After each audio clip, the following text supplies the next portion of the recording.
Moi boas a todos, a todas, benvidas e benvidos a outro directo máis de Orgullo Galego. Este, como sabedes, é unha conversa que está enmarcada na campaña de visibilización do Reino de Galiza que levamos adiante da man do Departamento de Cultura da Deputación de Coruña. É a última conversa xa desta xeira de conferencias. Comezamos no mes de xullo. E ao longo destes meses pois desenvolvimos xa 9 conferencias e tamén estamos a levar adiante unha páxina web específica que é reino.orgullogalego.gal, que vou a subir logo por aí para que, bueno, visitedes os artigos que estamos a subir. Temos tamén as conversas que mantivemos con outra xente, tanto en YouTube como en formato podcast. Temos as infografías que estamos a publicar nas redes. E a maiores tamén temos 4 vídeos relacionados con cuestións concretas do Reino de Galiza, dende o Reino Suevo a outras, no noso TikTok, que tamén podes entrar a ver ali ou na canle de YouTube. Como digo, esta é a última, a derradeira conversa, non, desta campaña, pero vai a quedar todo subido permanentemente na web. Bueno, eu anímovos a visitalo e a ver todo. Tamén temos subido no YouTube, no podcast de iVoox, a conversa que mantivemos o xoves pasado con Lidia Mariño sobre os ritos e mitos e defuntos, unha conversa que está a funcionar moi ben. Tamén tocamos cuestións concretas ao magosto e eu recomendo que entredes, non? Bueno, a xente que vexo que estades entrando xa, recomendo. Perdón, espera un momento. Vale, vale, que se me quedara isto un pouco pillado. E nada, se me escoitades mal ou algo así, porque ás veces o micro este móvese un pouquiño, dicídeme, e xa lle subo ou xa o movo un pouquiño. Nada máis, hoxe, como sabedes, temos connosco a Héctor Picallo, con quen vamos a falar pois un poquiño pois sobre a historia e a evolución do escudo do Reino de Galiza, tamén como este está inserido na ao longo da historia na heráldica, pero tamén no ciclo artúrico, ese tan famoso, non? Antes de darlle o paso, dicir que, bueno, el xa escribiu un artigo para a nosa páxina web sobre cálices e trebos galegos na emblemática medieval europea, que pasarei polo chat para que visitedes. Para que non o coñezades, ele é, bueno, enxeñeiro técnico naval pola USC, tamén é diseñador e escritor e ten publicado numerosos libros, ilustrado obras de diversas tipoloxías, non? El colabora na prensa escrita e é autor do ensaio O escudo do Reino da Galiza, unha revisión internacional que publicou co Sermos Galiza no ano 2021, e tamén se mergulla noutros temas como pode ser a memoria histórica e a presenza de Galiza na literatura medieval europea, do que vamos a falar hoxe. Con isto, voulle dar paso, vamos a empezar a conversa, dicirvos que se ao longo da conversa tedes algunha pregunta, podedes dicir. E tamén que logo isto vai a quedar subido xa mañá no noso YouTube e no noso iVoox para toda a xente que non poida estar no directo ou que chegue tarde ou que se teña que marchar antes. Entón, nada máis, voulle dar paso. Hola, Hola, boa noite, que tal, Borso? hola, que tal? Ben, escoitasme ben, non? Que eu hoxe ando con un pouco de problemas internet. Eu sí, escoito bastante ben, non hai fallo. Sí. Vale, pois nada, a idea xa che comentar que teño hoxe pois é de ir conversando aí con unha serie de preguntiñas, tamén se logo a xente se anima a meter algunha, perfecto, durante estes próximos 60 minutos. E nada, bueno, eu sí que preguntarche un pouco que lle pregunto a todo o mundo, non sei se é a túa primeira vez por Twitch neste formato de conferencias. Pois sí, non, ainda que sexa moi técnico eu estudiar cousas técnicas, isto escapasome un pouco. Pero Sí, bueno, a ver que tal sae. son formatos novos que hai que explorar tamén. Se sirve para chegar este tipo de contidos, eu creo que perfecto. Bueno, para ir comezando, aínda que logo vamos a meternos máis en cuestións concretas o que é o tema a tratar hoxe. Eu, o que che quería preguntar primeiramente, para ubicar un pouco a xente que está entrando, é cando xurde a heráldica e tamén que función tiña esta? Pois a heráldica é un conxunto de símbolos que se empezan a utilizar máis ou menos a finais do século XI comezos do século XII, digamos que se formaliza e consolida a partir de 1120, 1160 aproximadamente, e xorde aproximadamente canda ao remate da primeira cruzada.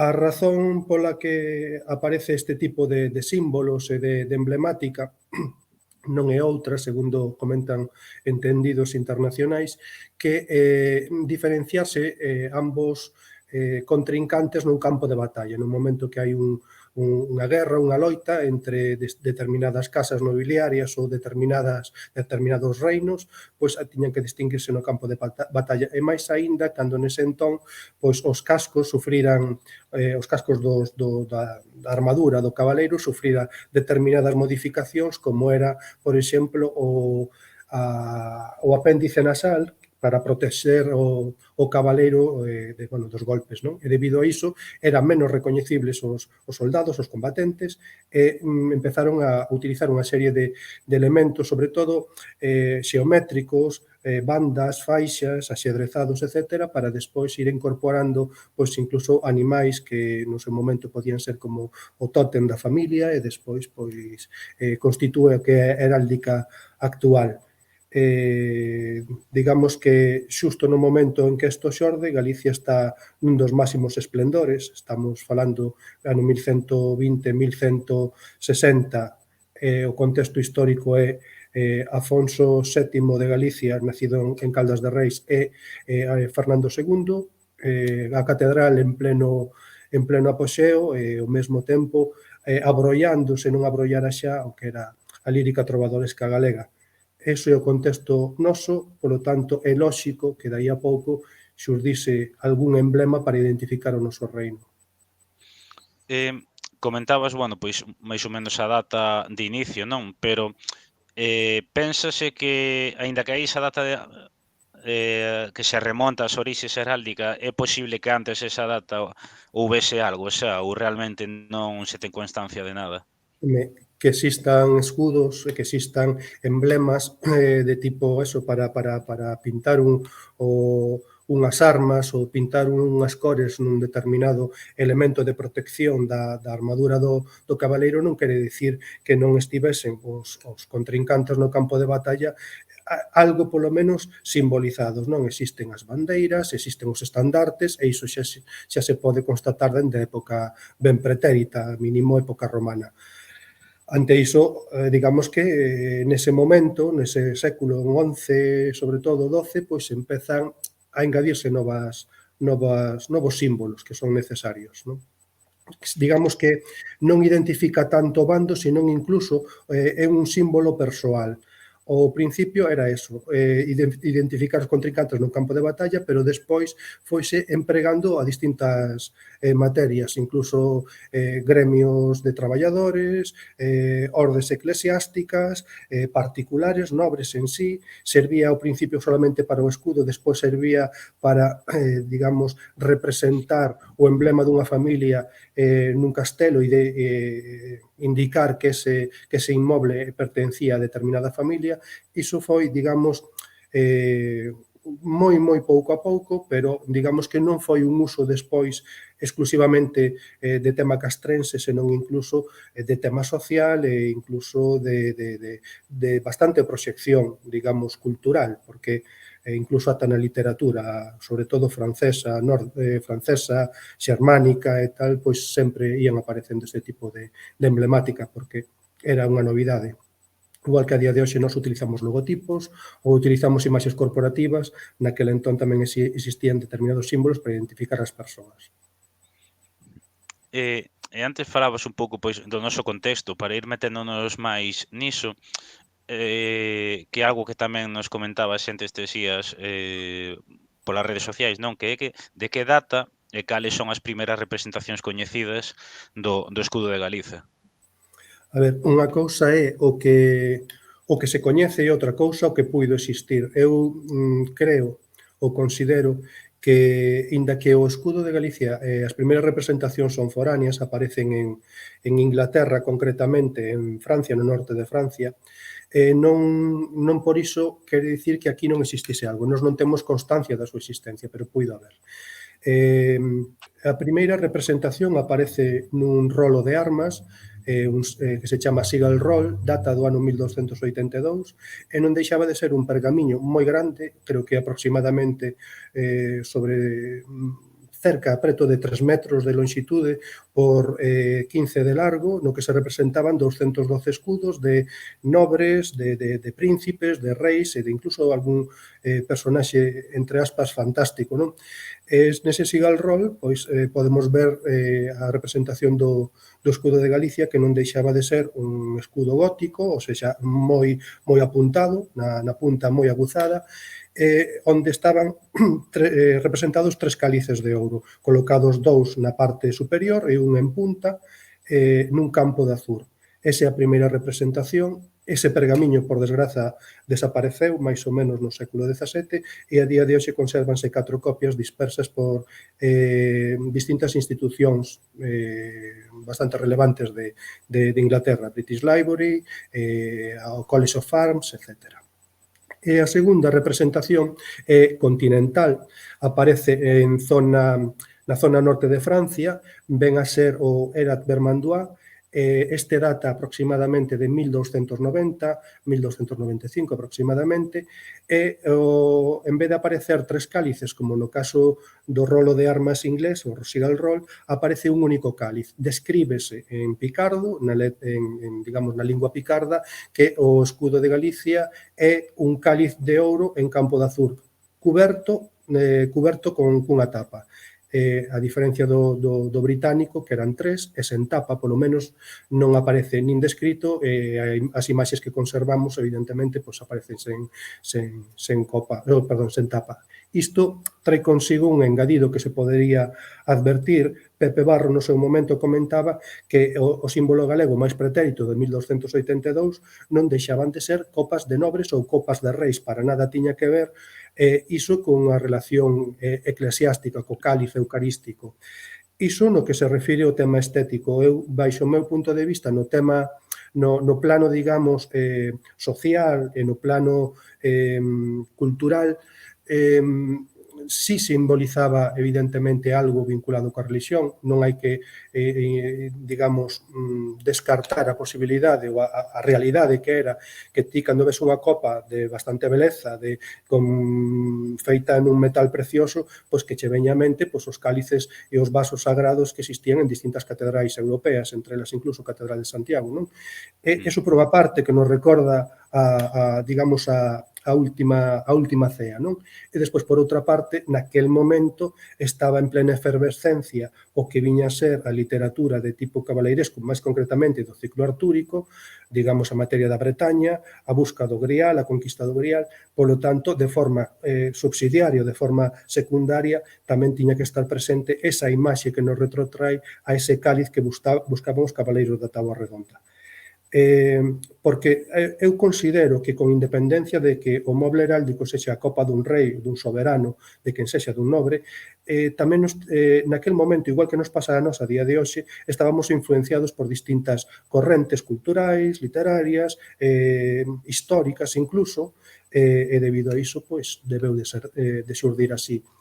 Baixo a miña particular opinión. A parte, sempre se considerou que en Galicia, na forma francesa actual, é Galís, e que é moi semellante a forma tamén contemporánea francesa Calís. Galís e Calís son, digamos, dúas palabras, dous conceptos moi semellantes. Debido a iso, pois empregouse, empezaron a xudicarlle a Galicia un emblema que era o propio cáliz, o cáliz eucarístico, o cáliz do Grial ou o cáliz dun nobre, tanto dá.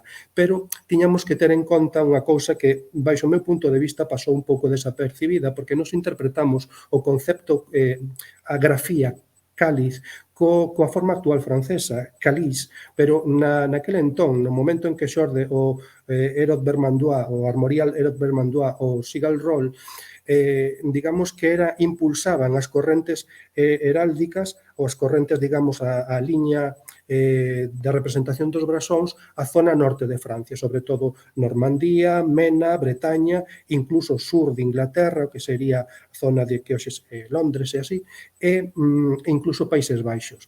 En aquel entón, as formas tanto do patuá de París como da forma da lingua picarda, o chimí, ou incluso o normando, ou anglo-normando, se queremos, Galicia, o concepto cáliz de copa, de vaso sagrado ou do que fose, escribíase galís e non tanto calís, non? Ou, en último término, había esa vacilación GC.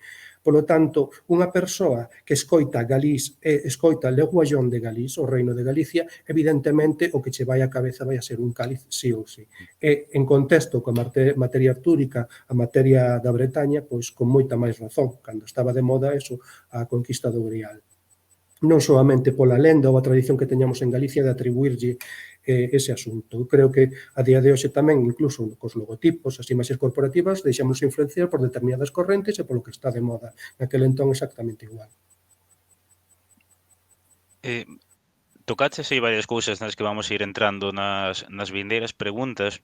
Eu, algo que che quería preguntar é que, bueno, neste proxecto dos fondos do Reino de Galiza falamos sobre a existencia do Reino de Galiza, dun reino que tiña proxección internacional, un reino diferenciado, frente a ese discurso que di que ou ben non existe ou ben era un espazo completamente residual e inserido noutros espazos máis centrais, non? Entón, eu o que che quería preguntar é que nos armoriais, un pouco tamén polo que lín e polo que vin no que ti escribes, non?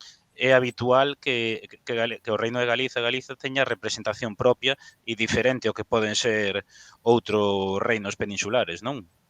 A ver, eu cando presentara o libro sobre a revisión do escudo do Reino de Galicia, unha visión internacional, unha revisión internacional, que publicara Sermos Galiza, anunciaba que nós aquí temos unha lagoa, digamos, informativa, unha criba informativa moi obvia, pero a nós en Europa non nos esqueceron. Nós tivemos unha proxección moi importante, sobre todo na plena Idade Media, se queremos, sobre todo a plena Idade Media, ata o século, digamos, o ano 1230, coa morte de Afonso VIII de Galicia, o que mal chaman Alfonso IX, evidentemente, iso fíxose constar ou fíxose notar tamén por Europa adiante. Non podemos esquecer, por exemplo, dentro do contexto literario, primeiro, despois vou abarcar un pouquiño tamén o tema heráldico, que exista, por exemplo, unha literatura tan nas Illas Feroes que nos recorda o romance do Rei García. Estamos falando do ano 1065, 1070, a existencia deste rei galego, que ao mesmo tempo ese romance medieval despois foi traducido ao danés e fala non solamente de Santiago, senón fala de Garcia's Land, ou seja, a terra ou o reino de García. Esa proxección internacional que houbo do noso reino e despois houbo e se plasmou na literatura tamén se deu conta na propia heráldica. Por exemplo, é moi de advertir non solamente no Sigal Roll, senón no Herod Vermandois, despois no Egerton Track e todos aqueles armoriais que constitúen a primeira metade do século XV, a presencia de Galicia está aí, sobre todo nos máis relevantes, ou un dos máis relevantes. A mí o que me chama poderosamente a atención é que si vemos que Le Roi de Galicia, el rei de Galicia, o rei de Galicia está presente en moitos armoriais, en cambio, eu non vexo naquele entón, o mellor é defecto meu propio que digamos que teño unha visión selectiva, eu non vexo por ningures un reino de Asturias nin un reino de León. A Galicia está omnipresente nos armoriais máis destacados daquel entón, igual que o reino de España, entendendo o reino de España co que hoxe sería, hoxe, na época máis moderna consideraríamos o reino de Castela. Aparece evidentemente o reino de Navarra, aparece o reino de Aragón, Galicia igual e Portugal, pero despois León moi escasamente e Asturias absolutamente nada. Polo menos que eu pudese localizar o mellor o día de mañán, aparecen máis armoriais, ou se analizan as cousas con moita máis rigorosidade, igual temos que modificar o noso discurso, pero de momento que vexo que Galicia está á mesma altura que calquera reino europeo, en cambio outros que sempre se lles atribuiu esa preponderancia non é tal. E aínda que nos iremos metendo en cuestións concretas e literatura, a súa presenza tamén na época entendo que era importante, tamén, bueno, no que son novelas, relatos, na propia literatura, digamos. A ver, eu se empezamos a analizar un pouquiño a situación do século XIII galego, por poñer un caso, vemos que existe unha literatura trovadoresca con cantigas de amigo, amor, escarnio, maldicer, que despois se prolongan, claro que hoxe Portugal e que daquela era, digamos, un territorio que se acababa, non había moito de separar do noso reino, pois esa literatura tan importante que incluso trascendeu outros territorios, escribíase, digamos, composicións poéticas galegas en Sevilla ou en Toledo, en galego, advertamos, pois tamén vemos como trovadores de outras terras, por exemplo, de Occitania ou do norte de Francia, pois están facendo certas chiscadelas ou certos guiños, valga a palabra guiño, incluso ás terras galegas, non? Ou a nosa cultura, a nosa identidade.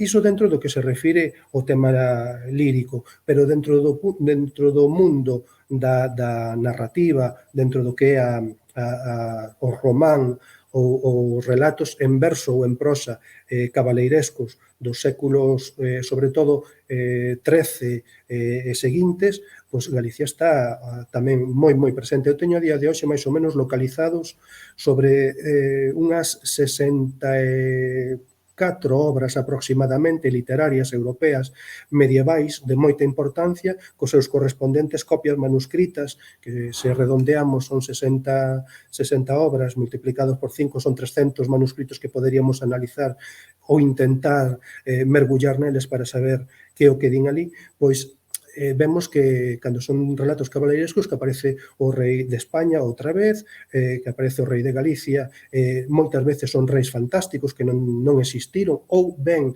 suplantan mediante un nome un cóctel de moitas persoas que podían estar aí identificándose, non? Por exemplo, a obra Cleomades de Adenel de Roy é unha obra máis ou menos, non sei agora o dato moi concreto, pero en 1285, por redondear, 3 anos logo despois do Sigalrol, aparece nunha das partes desta obra escrita en verso, un combate, por exemplo, entre o príncipe do reino de España e o rei de Galicia, que se chamaba, agora non me lembro, o rei de Galicia, o rei da Gascuña, o rei de Aragón e o rei de Portugal, 5 representantes de reinos importantes, non solamente da península, senón incluso alén dos Pirineos, loitando contra o rei de España.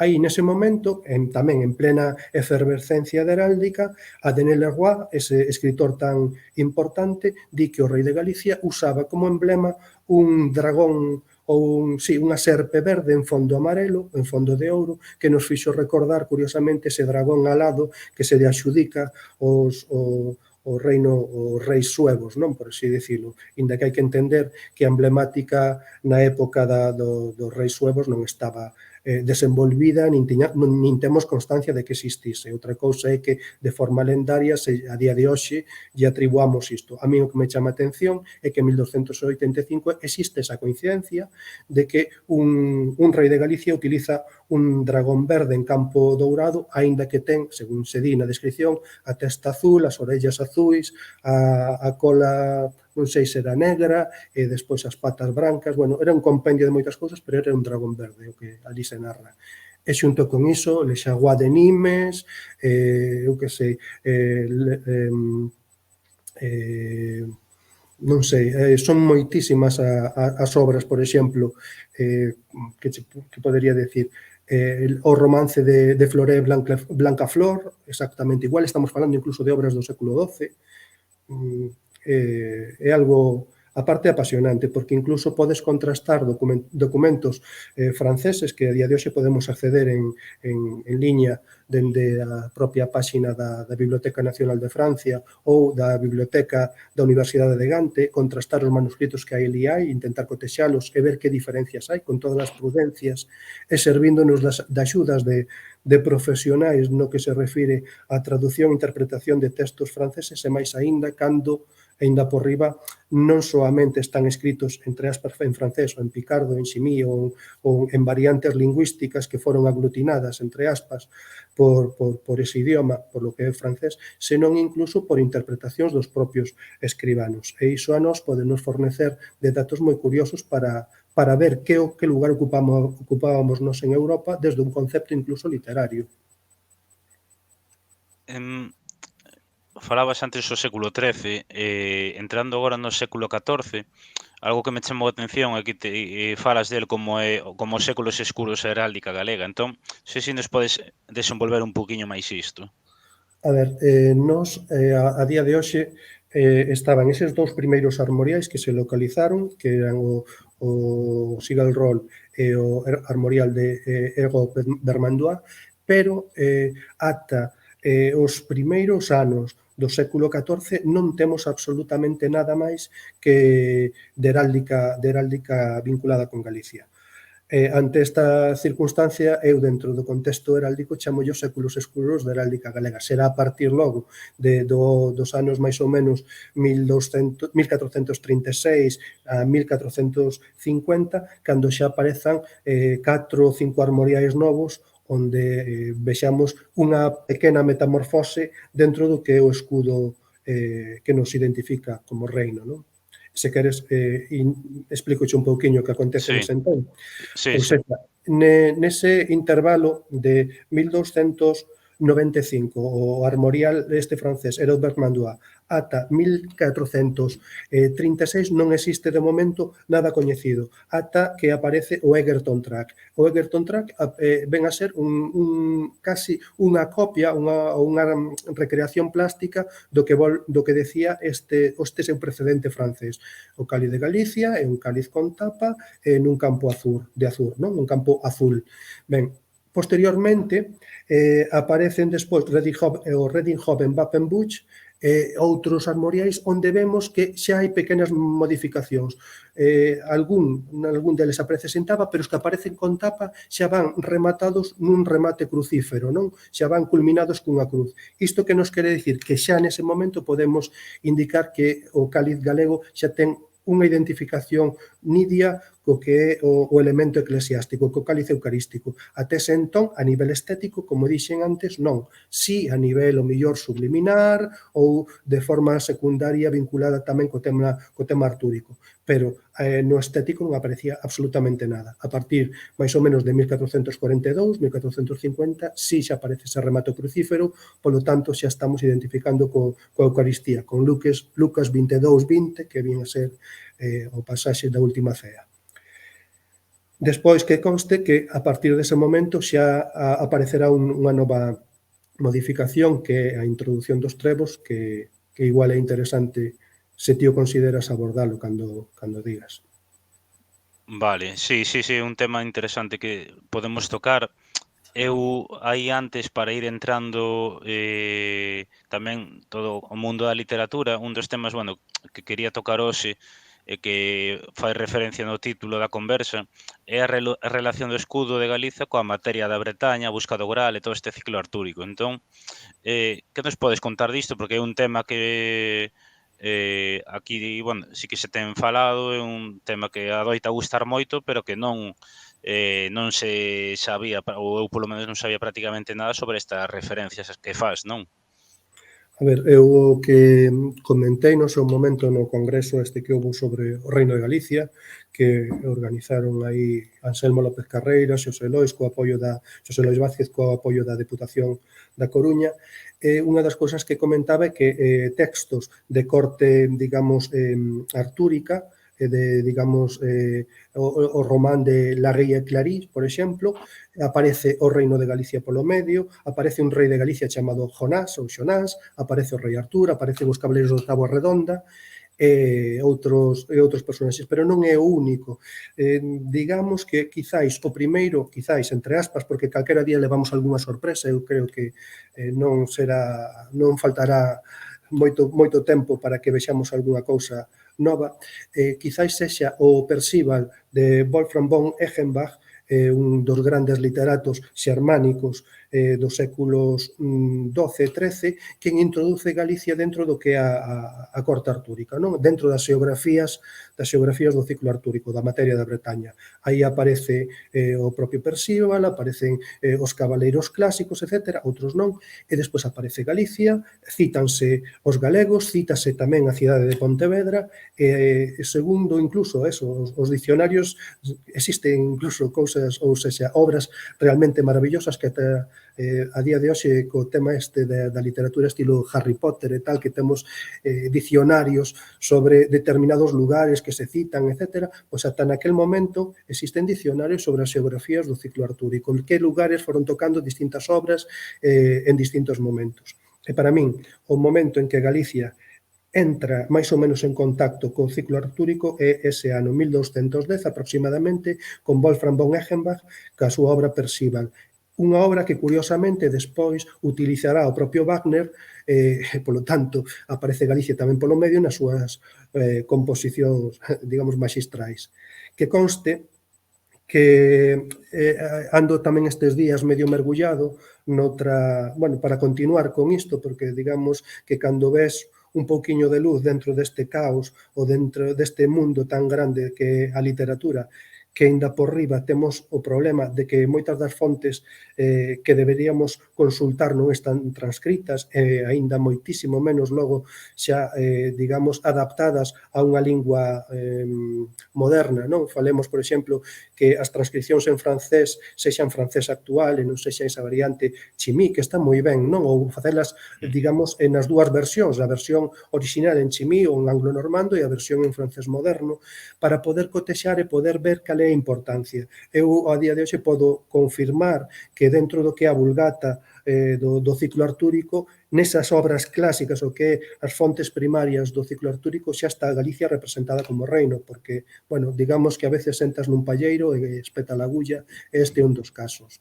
Teño que, digamos, mergullar con profundidade aí para intentar sacar, bueno, digamos, algo relevante, non falar digamos, sen propiedades, sen criterios, pero sí podo a día de hoxe achegarvos ou informarvos que ata incluso na propia nas fontes primarias do ciclo artúrico, destas nas que se influenciou, das que se influenciaron distintos autores anónimos que hoxe descoñecemos da obra clásica de Robert de Boron, pois estamos aí, está Galicia tamén aí representada como reino, inda que sexa de forma, digamos, moi puntual. Aparece Galicia, aparece Compostela e, como pasaba noutros libros xa citados, tamén aparece España e non aparece, que eu saiba, bueno, no libro polo menos eu que estou, nos manuscritos que estou mergullado, non aparece León, non aparece Asturias, creo que sí aparece Navarra e Aragón, pero despois o demais está todo moi collido. É curioso porque nesa parte incluso hai certas relacións tanxenciais co que é o ciclo carolinxio, non? Coa historia de Carlomagno e a axuda a liberar entre comillas, porque, bueno, non deixan de ser textos que no concepto de hoxe serían xenófobos, non? Eliminar das nosas terras sarracenos, non? Por lo tanto, digamos, culturas foráneas que non son as propias. E aí hai a veces esas mesturas, esas chiscadelas tan maravillosas, non? Que a propia literatura xermolada en Galicia trasladas aos Pirineos, de aí a outras culturas, e esas culturas absorben esa literatura e recréanas con outras formas ou outros contextos, como pode ser o ciclo artúrico. A min, algo que me está sorprendendo, bueno, xa me sorprendeu estes días o ler máis sobre isto e xa anteriormente, e agora o que comentas é como que en Francia é como que temos unha base para acceder a información a fontes moi grandes, non? No que hoxe Francia, non sei se iso obedece a algo en concreto, non sei se neso influiu no seu momento o Camiño de Santiago ou por que temos tantas referencias ali. A ver, comentaba antes que século, sobre todo, 12, 13, se queremos 11, Galicia está, digamos, un punto de referencia. Evidentemente, o Camiño de Santiago A mí pareceme un pouco absurdo que haxa persoas que incluso poidan despreciar todo o feito xacobeo. O feito xacobeo non soamente un feito cristián ou espiritual, senón un feito de transmisión de culturas, de transmisión digamos, de estéticas, de correntes literarias, correntes arquitectónicas, e de aquí para lá e de alá para aquí, desas sinerxias que hai tan fascinantes, non? Evidentemente, se nós nese momento, séculos XII e XIII, estamos coa catedral rematando o Pórtico da Gloria, temos un panteón real que, bueno, despois mal chamaron únicamente a Capela das Reliquias e Estas que agora, reliquias. bueno, graciñas a moitos esforzos se está, bueno, denominando como hai que denominalo, non? Dicía Izquierdo Peiró que era un panteón nacional, non? Para o noso reino, non?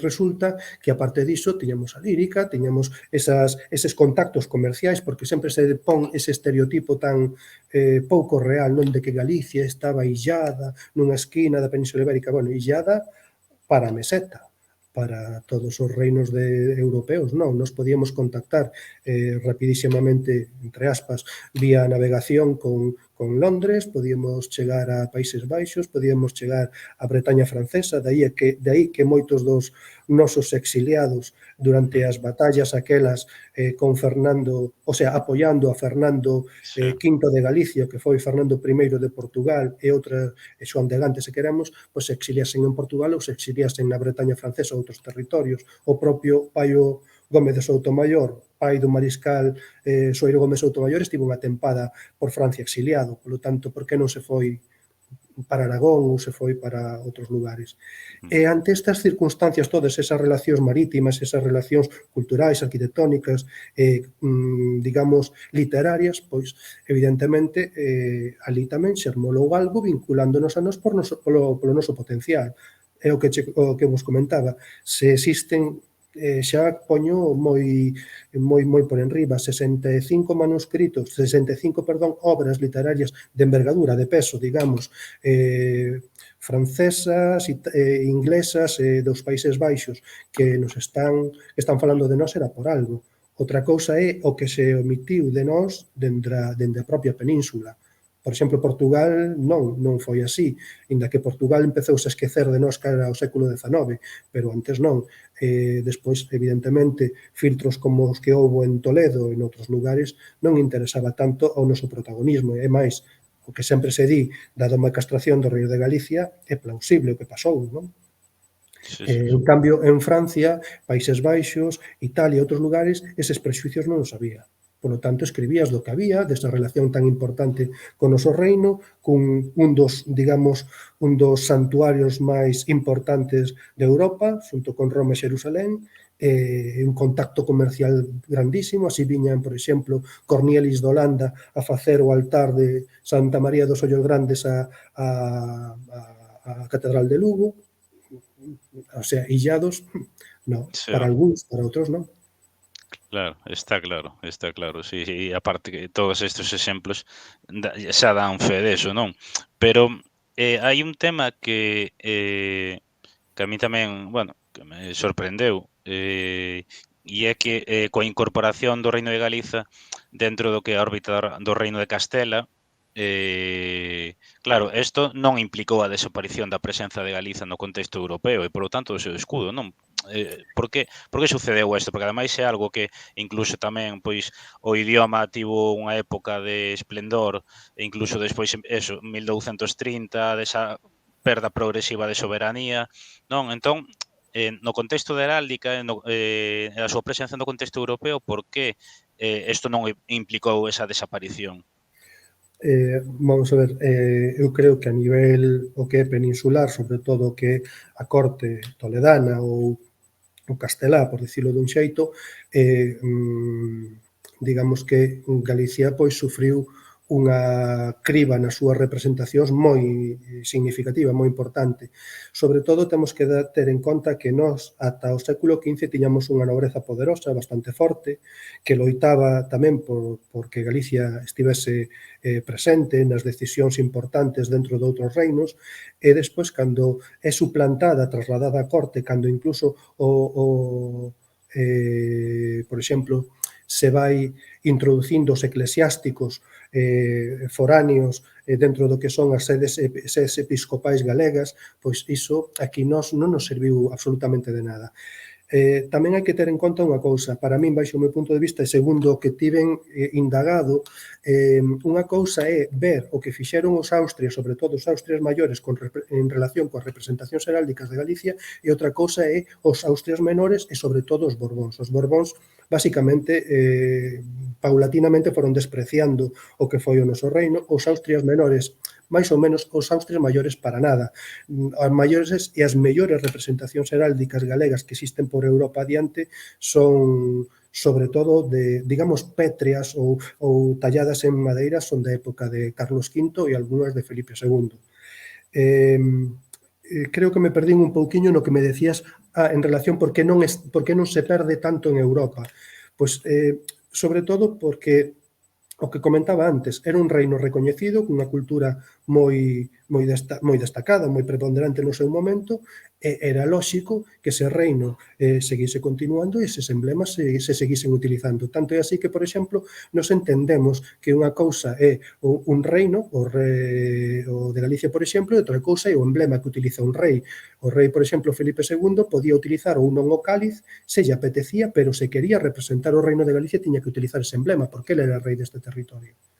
Claro. E el si o usou, por exemplo, pero en cambio despois houve monarcas que non. En cambio, en Europa podemos ver cantidades moi grandes de gravados e incluso, por exemplo, en cousas de aspecto cotiá. Podemos ver o escudo de Galicia en naipes, en barallas do século XVII. Podemos ver o escudo de Galicia nunha versión media extraña que ven a ser un conxunto de paus de ouro e azul que xorden a partir do Concilio de Constanza no ano 1418 aproximadamente, que se estendeu, bueno, de forma moi significativa polas terras xermánicas e incluso se chegaron a plasmar en almanaques ou en calendarios, polo tanto, con unha difusión grandísima. Era ilóxico que un reino de tanto protagonismo, de tanta, sobre todo, presenza, incluso se queremos ata eclesiástica solamente no século XVI, que non tuvese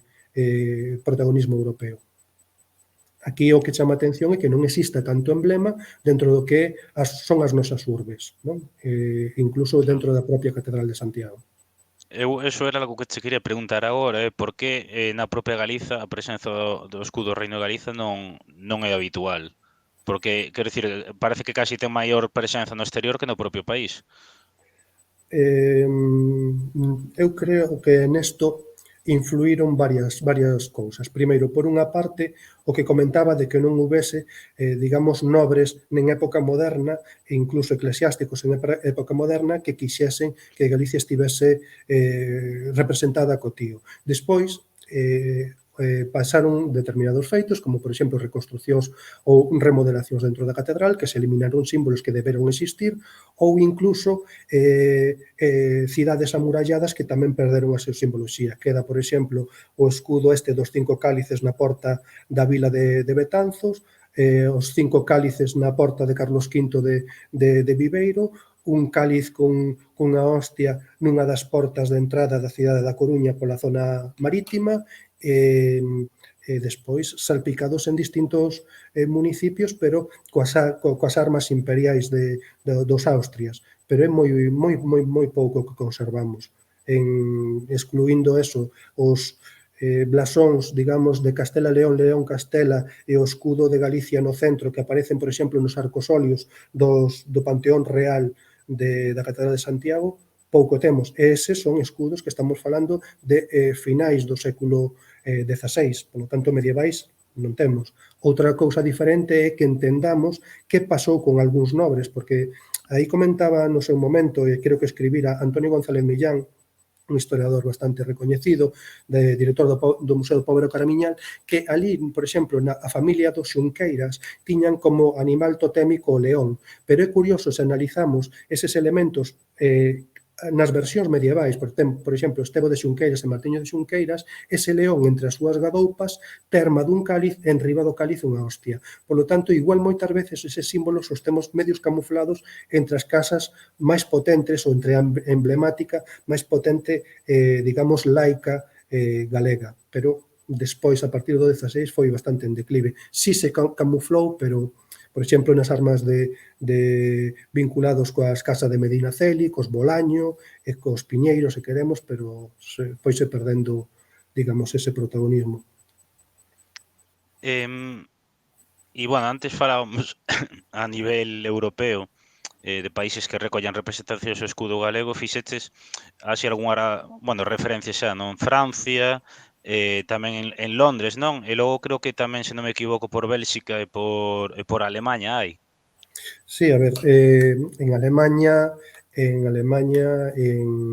sobre todo que hai multitude de gravados, digamos que un dos lugares máis representativos do que ven a ser as xilografías todo iso, Durero, dese entorno, non? Despois, a nivel pétreo, para min un dos escudos máis maravillosos que hai é un que se conserva na cidade de Gante, está nun edificio que se chama Singhoristov, que ven a ser a sé do gremio de besteiros, dos que utilizan a besta para defenderse, que foi un edificio creado máis ou menos polo século XII-XIII, reconstruído cara ao XV ou remodelado cara ao XV, polo tanto ten unha faciana medieval con pequenas modificacións renacentistas, e que no ano 1584, cando a chegada do gobernador dos Países Baixos toma posesión de Gante, en 1874, se engalana todo ese edificio con distintos escudos de condados, ducados, pertencentes á casa de Felipe II, e incluso aparece o escudo de Galicia. O escudo de Galicia é un escudo de contorno propiamente xermánico, cunha escotadura lateral como para meter a lanza dun cabaleiro, en campo de azur, esmaltado o cálice en ouro e rematado nunha cruz, moi o estilo, se queremos, do arco triunfal de Maximiliano de Austria, elaborado por Durero, bueno, os dibuixos ou os deseños, ese é maravilloso. Podíase pensar que o mellor era unha recreación do século XIX ou XX, pero hai unha acuarela que se conserva no Museo da Cidade de Gante que demostra, esa acuarela que está datada en 1585, que demostra que ese é un edificio orixinal e que ese emblema existía nese entón.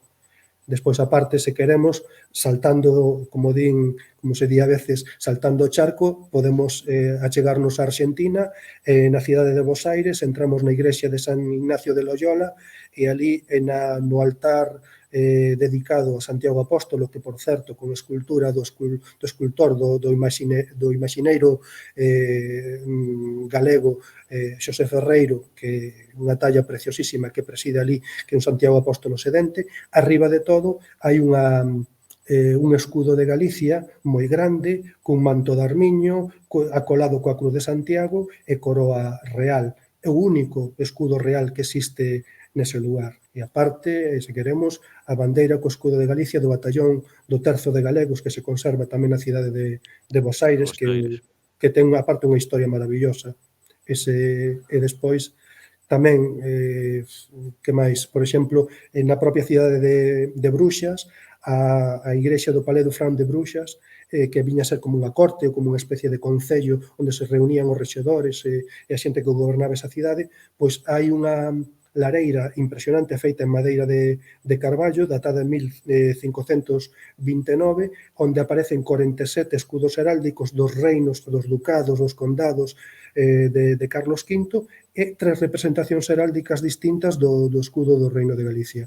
O escudo do reino con cruces recrucetadas, o escudo de Galicia co cáliz e sen cruces, e despois unha combinación de Castela e León con Galicia en un cuartelado en cruz, moi curioso. E poderíamos seguir, pero son moitas os lugares. No, así están ben e son moi interesantes porque eu, por exemplo, de Gante non o coñecía e é sorprendente a parte que ainda estea e que se poida ver nun edificio, non?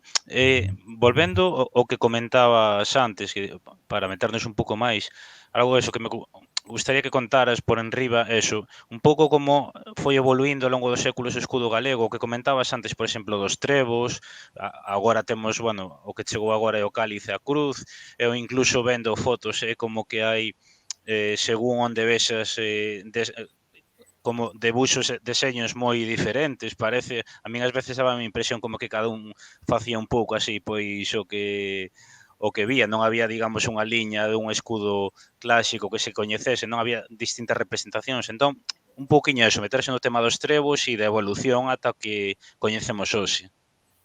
A ver, o que cando iniciábamos esta conversa comentabas que o Sigalrol é, digamos, a día de hoxe o primeiro testemunho que temos, non? Faustino Menéndez Pidal atopa ou identifica os tres cálices que cunha lenda superior con Lagoa de Galís. Logo, tres cálices para esta primeira versión. Na segunda versión, aquela que falaba do Era Bermanduá, de un cáliz con tapa. Despois veñen os cálices con ou sen tapa da segunda metade do século XV e algúns coa tapa recrucetada, ou a cruz, perdón, rematados cunha cruz na súa tapa. A min o que máis unha das cousas que máis me fascina desta época medieval é sobre todo a segunda metade do século XV, porque a partir de aí hai unha metamorfose moi obvia, moi clara no que é o escudo galego. Antes era un campo espido, non existía ningún outro moble heráldico, ou sexa, ningunha outra decoración para, digamos, combinar con ese cáliz, non? Pero a partir máis ou menos do ano 1457 aproximadamente, e poño data porque despois ao mellor falamos de algún libro vinculado cun rei Pontus chamado, non? Bueno, pois a partir dese momento o escudo de Galicia incluso aparece na súa primeira representación xa non en campo de azul, ou sexa, en campo azul, senón en campo de goles, que ven a ser un campo vermello. O escudo de Galicia aparece vermello, non? E todo sementado de trebos de ouro e no centro, pois, un cáliz dese mesmo metal. Eu no seu momento, cando localicei a primeira ou unha das primeiras versións deste emblema, pensei que era, bueno, unha recreación, digamos, arbitraria dun deseñador heráldico que non tivo máis trascendencia que un único escudo ou dous únicos escudos en dous armoriais, digamos, de relación francesa ou dos Países Baixos, non? Norte de Francia, Países Baixos.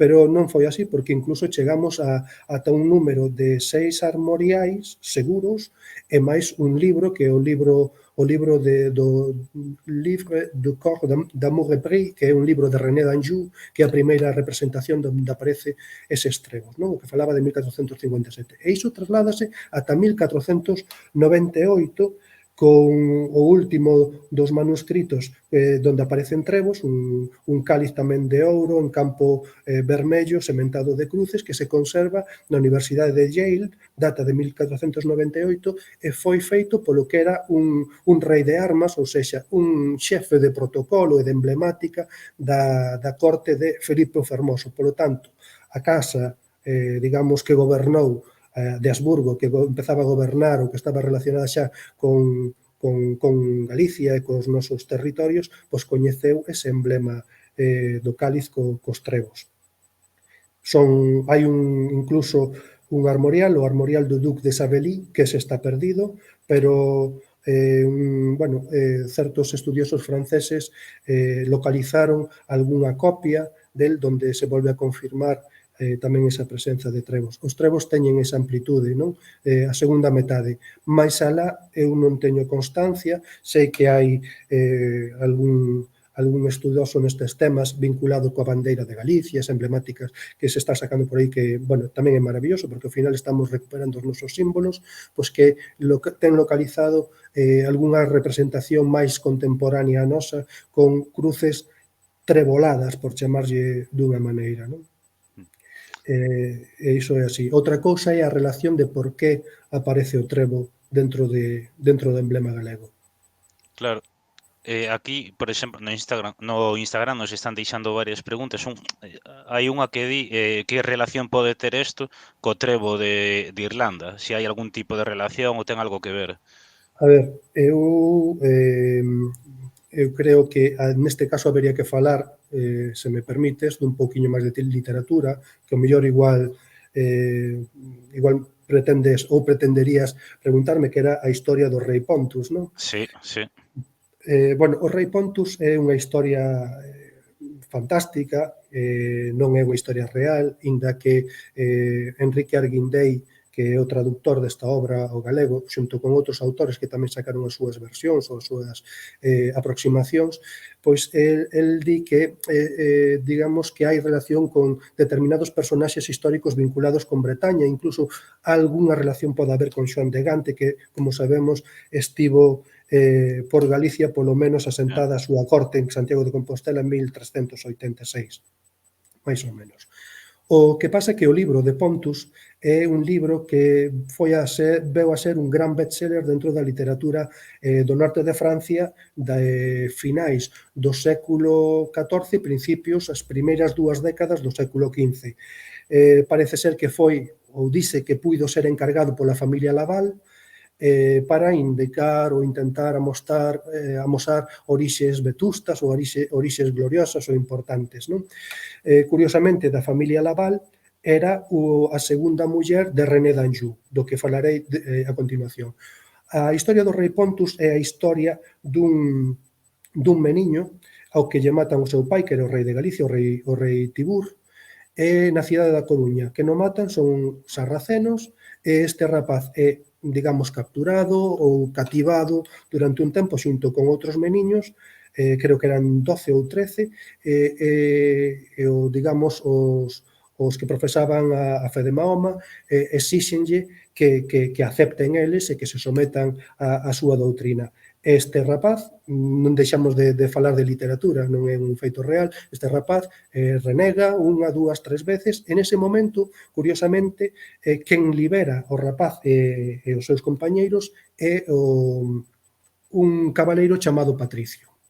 Bueno, iso é curiosísimo, e Patricio volvelle a preguntar, renegade, ou sea, aceptade a fe de Mahoma, e el dille que non queren, e debido a esta circunstancia, Patricio ponlle a disposición unha embarcación que o vai a levar a él e os outros meniños a territorio da pequena Bretaña, no continente, non?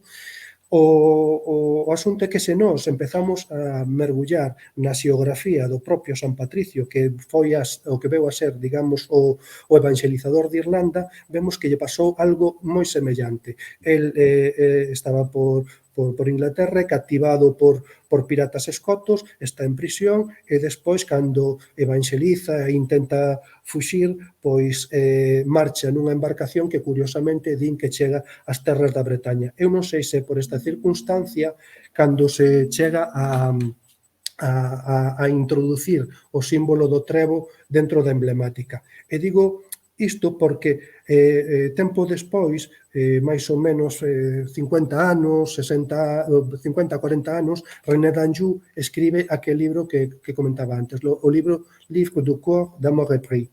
Ese libro recrea ou relata a historia do amor desde distintas ópticas, distintos personaxes históricos, lendarios. Digo históricos porque había nobres franceses, borgoñóns e de outros territorios, de Berry e de outros lugares, pero tamén había persoas como o rei Artur, Lancelot e outra vez Pontus, o rei de Galicia. Curiosamente, nese libro di que o rei Pontus, que amaba a raíña Sidonia ou a Siduana, que era a filla do rei da Bretaña, utilizaba por armas, dentro dos seus torneos, en campo negro, en campo de sabre, unhas baguas, unhas lagmes ou unhas armas brancas, non? Como se fose un manto de armiños, pero en vez de ser branco cos armiños negros, eran negros con armiños brancos. E despois todo eso decorado con cálices e trebos de ouros que di o propio René d'Anjou que eran os do reino de Galicia, os propios do reino de onde procedía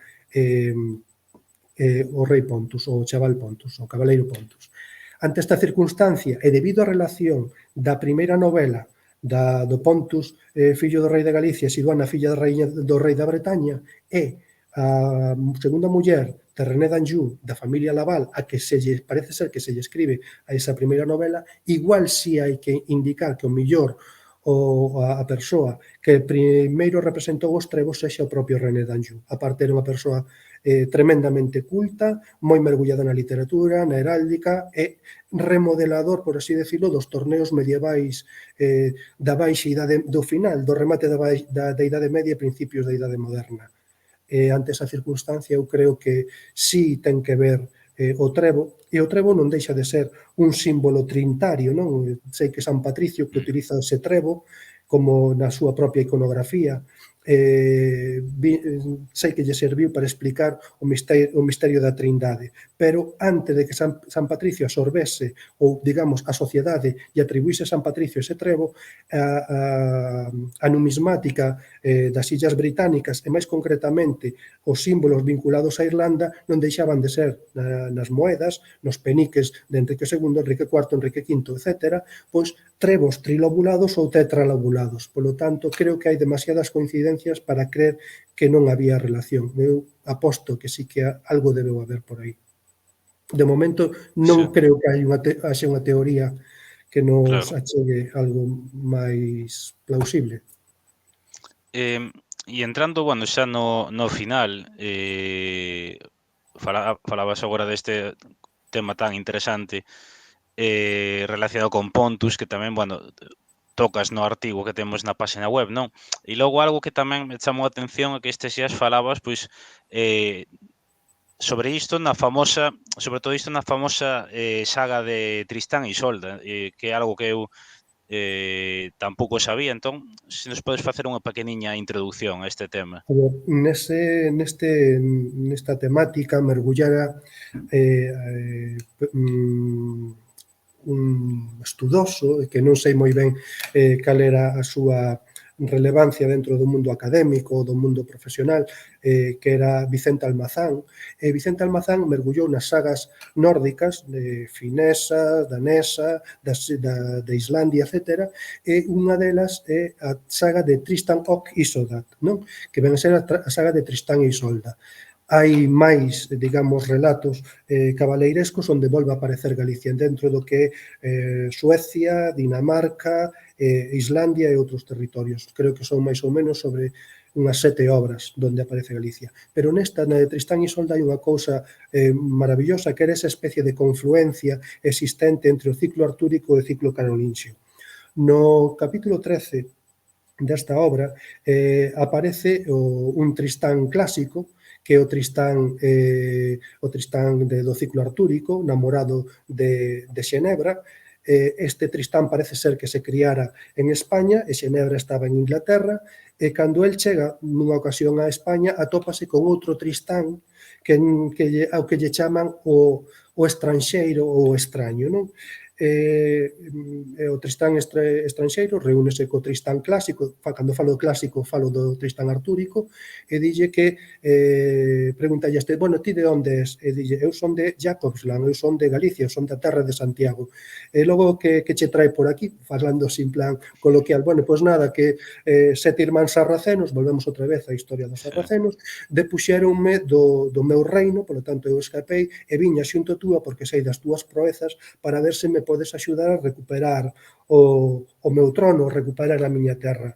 E dixo, bueno, sí, non hai fallo, eu axúdoche, pero a ver, como facemos?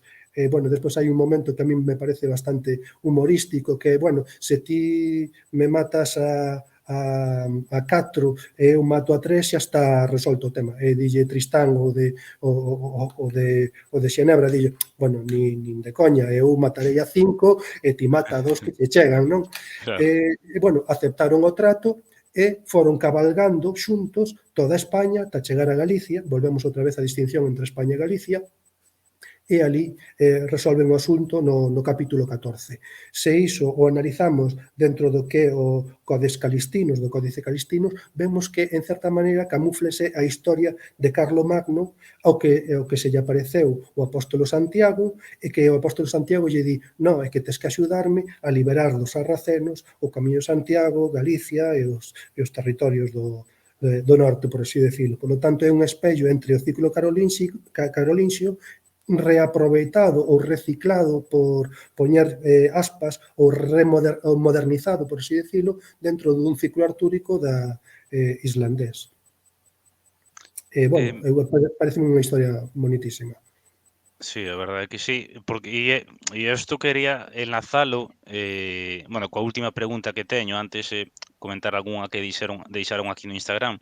E é que, claro, estás aportando moitísima, información moi interesante que ademais, como falamos, coloca a Galiza e o seu reino nunha posición central e con importancia no contexto europeo, pero na práctica, casi non sabemos nada desto, non? Entón, un pouco eso, a que se debe isto e se existe, algún, pois, estudo, libro, manual ou algo, eh, que aborde isto, que aborde parte isto, incluindo tamén, por suposto, o teu traballo.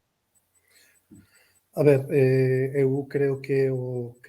vamos a poñer así moitas aspas tamén, que o traballo que se publicou recentemente, o que publiquei recentemente, pois eh, o máis actual, non? Así e todo, antes precedéronme outros autores, sobre todo Jaime Bugallal e Vela, que foi, digamos, o pioneiro nos estudos rigurosos sobre a heráldica galega. Moitos bebemos del. Os traballos actuais non deixan de ser, primeiro, unha información básica do que el foi intentando atopar, porque el, aparte, instalouse en Francia, domina moi ben varios idiomas, é membro da Asociación da Academia Internacional de Heráldica, bueno, é unha persoa moi informada, e despois, evidentemente, o que estudou, o que publicou tamén Eduardo Pardo de Guevara nun libro que se sacou dos símbolos de Galicia, que creo que estaba o Consello de Cultura Galega, Xunta de Galicia e outras institucións impulsando esta obra, que é magnífica, por certo.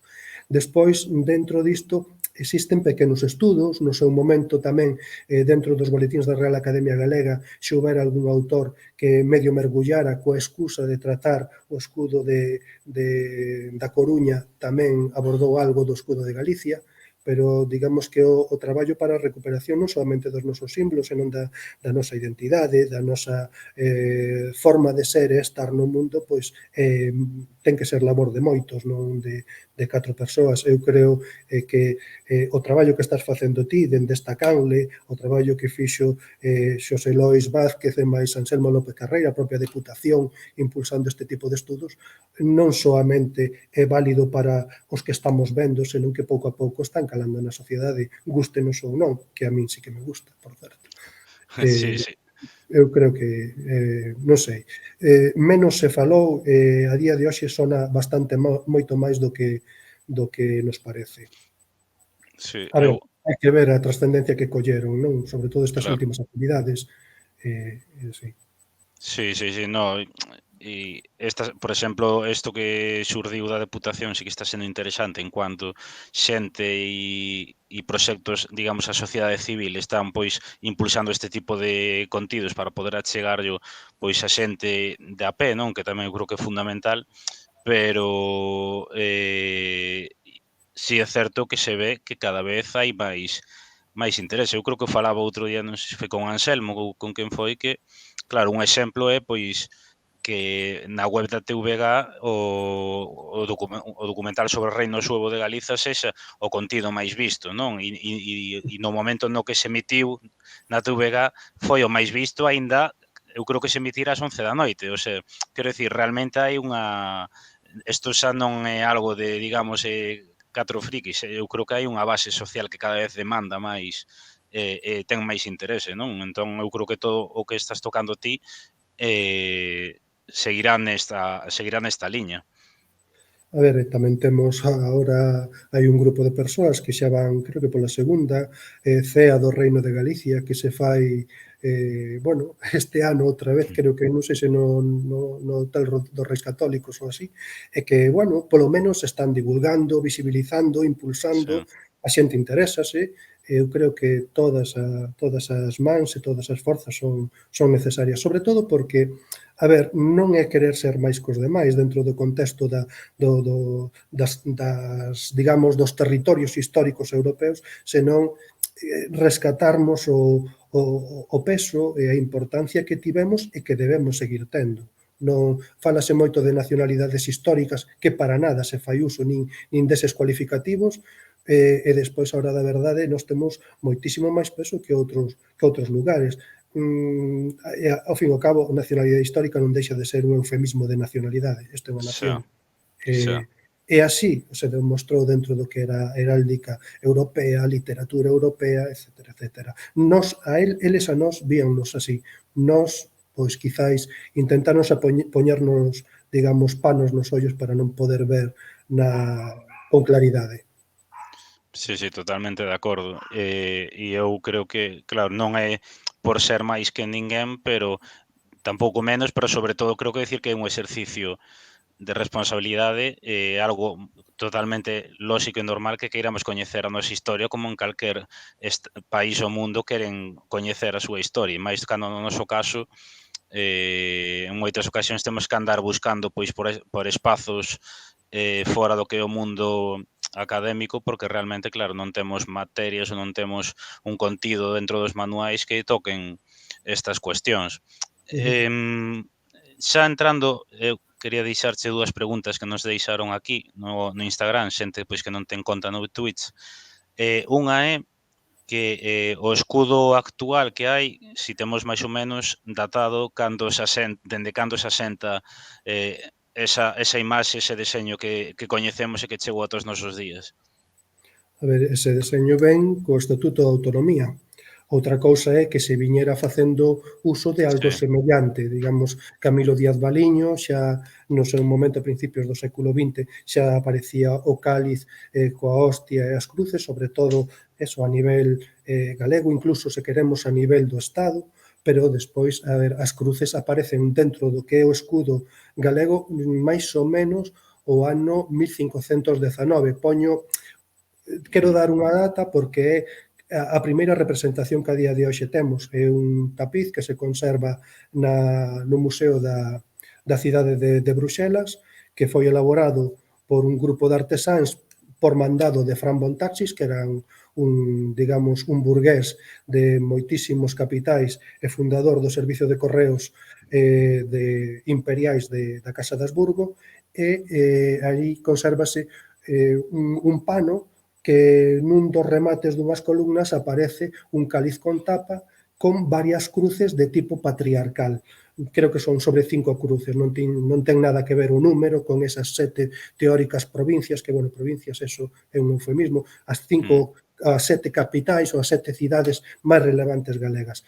O que sí está é digamos, ese 1519 coincidía, digamos, coa proclamación de Carlos V como emperador do Sacro Imperio Romano Xermánico. Pode ser unha coincidencia, pero aí está máis ou menos a raya. E a cruz non deixa de ser unha metamorfose segunda do escudo. O trevo en sí, eses 3 lóbulos que estaban na segunda metade do século XV presentes no escudo galego non deixan de ser os brazos xa, digamos, dunha cruz evoluída que na época no século XVI, sobre todo a partir de 1529, que é a primeira representación de cruces recrucetadas, van a ser dese estilo, cruces recrucetadas ou cruces recrucetadas fixadas ao pé.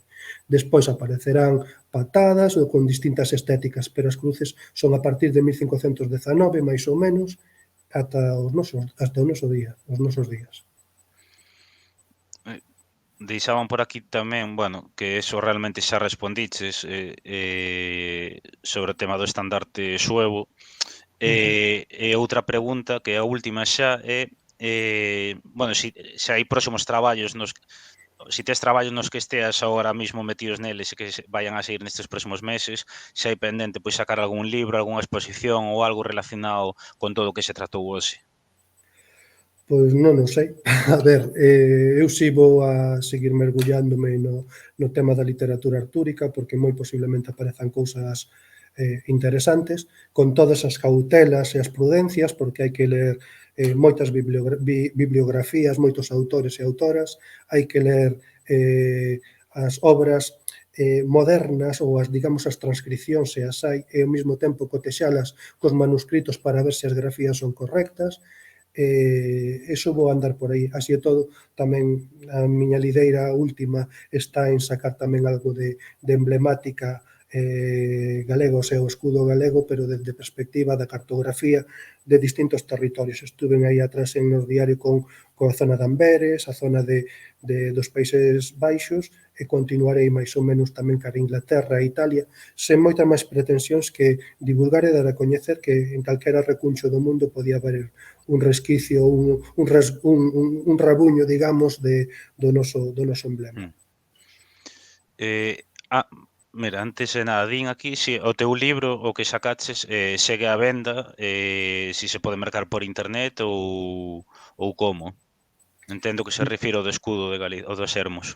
Sí, pois poñéndose en contacto con Sermos Galiza ou nos diarios, supoño que aí os informarán moi ben, senón desde as propias librerías solicitando e dicíndolle cal é a entidade editora, Mm. sí que se pode adquirir. Polo menos sei que quedan exemplares, bueno, eu non é porque o fixese eu, pero creo que é necesario ver, sobre todo, xa non tanto que escribo, ver a cantidade de emblemas que nos identificaron ao longo da Idade Media e despois, a posteriori, en tantos recunchos do mundo.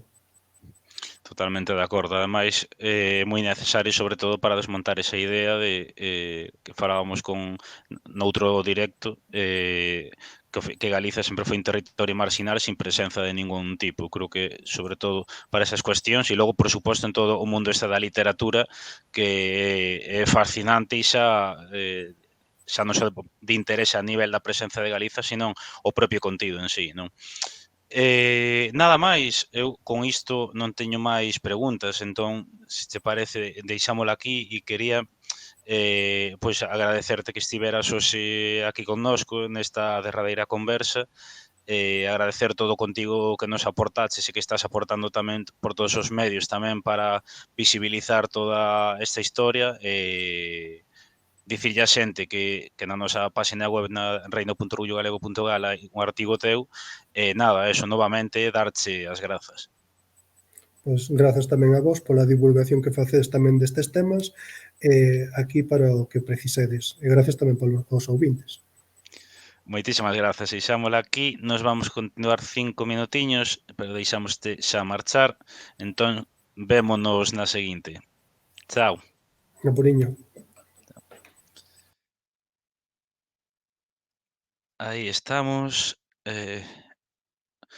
moi bo programa, sí, a verdade que sí, que moi ben, e mañá terémolo xa, a ver se dou quitado esta imaxe de aquí que quedou posta, mañá terémolo xa subido en YouTube, e tamén en formato podcast no iVoox. É un tema moi interesante que eu creo que se tocaron cousas de moito interese,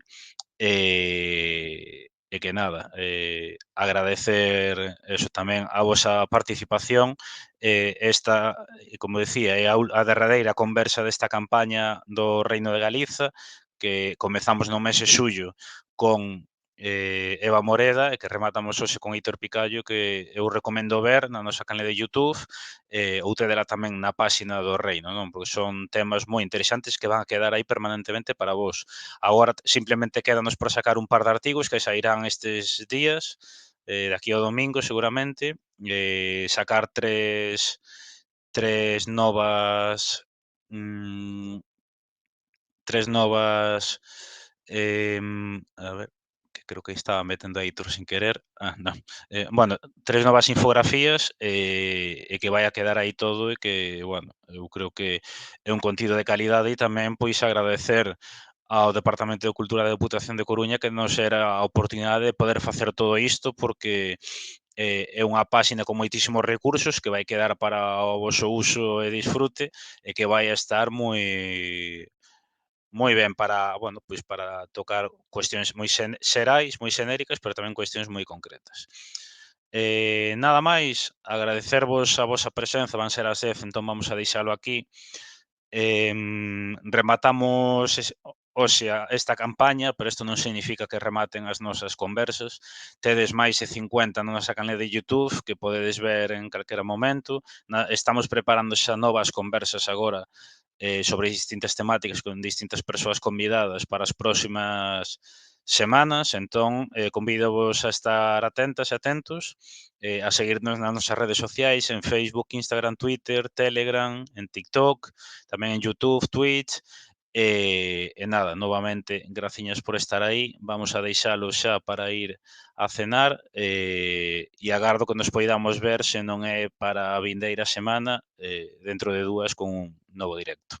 Vale, veña, vémonos nas redes. Chao, chao.